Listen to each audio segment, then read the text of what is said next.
Hi guys, what I want to run through now is how to effectively raise your rates in the gym. It's one of the reasons why I'm kind of very keen on trying to get the pricing model correct and the margin correct from the start. But even if you do that over the course of a couple of years, you're probably going to have to raise your rates one way or the other. So hopefully you'll find this really helpful. Firstly, this is very scary. Okay, it can be really nerve wracking. But you got to look at it from the point of view: what's the alternative? If you don't raise your rates, if you don't get them in line with where they need to be, what are your options? So just do bear that in mind. A couple of things I'd be looking at.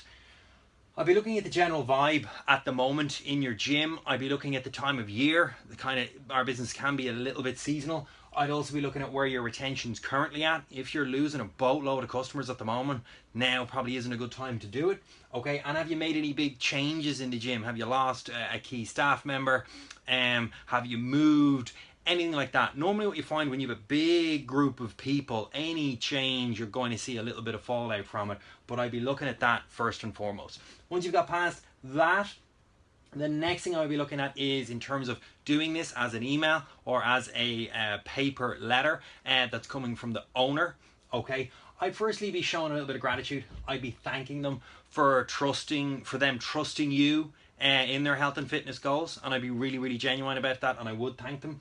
Okay, I'd then talk about your mission as the gym owner and as a coach. I'd talk about your commitment, okay, and what it is that you're kind of looking to do as an example, or maybe some examples for you that you could use. You could look at that, the fact that you have the top coaches are really good coaches.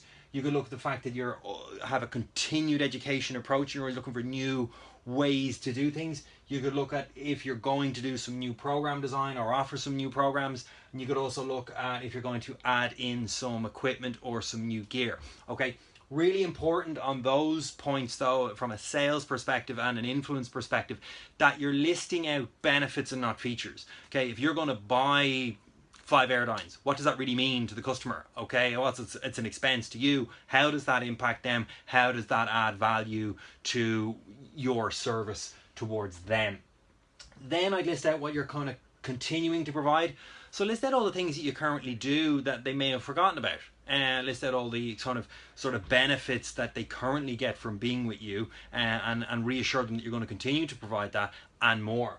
Okay, then I'd sort of make the point that, you know, because of your vision, because of the service you provide, and because of the results you're really committed to providing, you're going to implement a rate increase.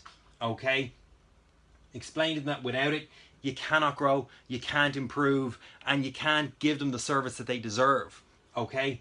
Then I'd list out that kind of nothing's more important to you than providing them with that service and from, you know, getting them where they want to be, and explaining that you hope that you have their continued support.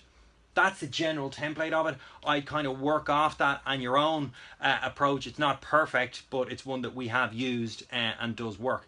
A couple of other things I'd be really mindful of. Understand that you are probably going to have a fallout.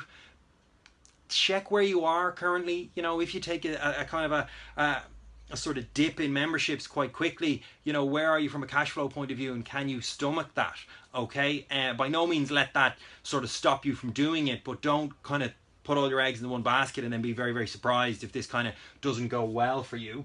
Okay, and then I would also just be mindful of maybe not inviting big conversations around this. Okay, this is more of a statement of what's going to happen rather than a what do you think situation. Okay, because you will have people who feel really strongly about this, or you may have people who feel really strongly about this, and they may sort of want to burn your ear and explain a whole host of things to you. So you really want to be approaching it from the perspective of this is what's happening and this is why, and we're really grateful for everything that you've done, but for us to continue to grow, this is what we need to do. Okay, if you have any questions on that, you can drop them in the comments below, or you can shoot me a little message, but ideally put them in the comments below, and that way somebody else may have the same question, and we can answer it for both of you.